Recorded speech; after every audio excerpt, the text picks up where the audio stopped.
Forces can be divided up into two types: conservative forces and non-conservative forces. Now, conservative versus non-conservative, this has nothing to do with the force's political leanings. Instead, conservative forces are forces where work done against the force is easily recovered back into kinetic energy. So for example, if you dive off the diving board, well, to climb up to the diving board, you have to do work against gravity.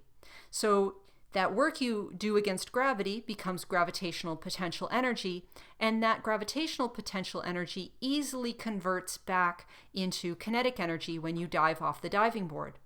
Likewise, if you have a spring or a rubber band, if you do work against that spring force or the rubber band force, then that gets stored in the spring or the rubber band as some spring potential energy, and that potential energy is easily released back into kinetic energy when you let the spring or the rubber band go.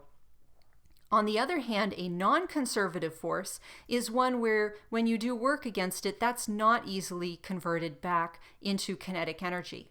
So, for example, friction. If you do work against friction, the work that you're doing gets turned into heat, noise, and kinds of energy that dissipate and are not easily converted back into kinetic energy.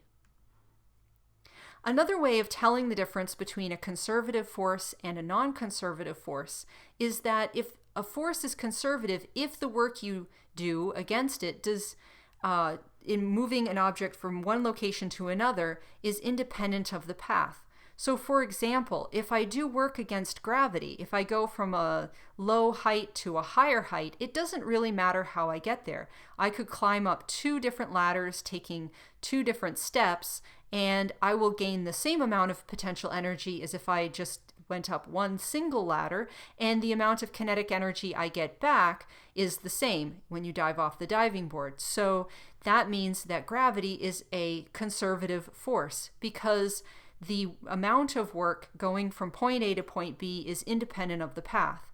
Friction, on the other hand, is dependent upon the path. So if I slide a book directly from point A to point B against friction, if I take a shorter path, I'll be ending up doing less work. So it's less work to go from point A to B along a shorter path than a longer one. And this is an indication that friction is a non-conservative force. So here's a question for you. Which of the following would involve a conservative force? A box sliding to a stop, a spring being compressed, or clapping your hands?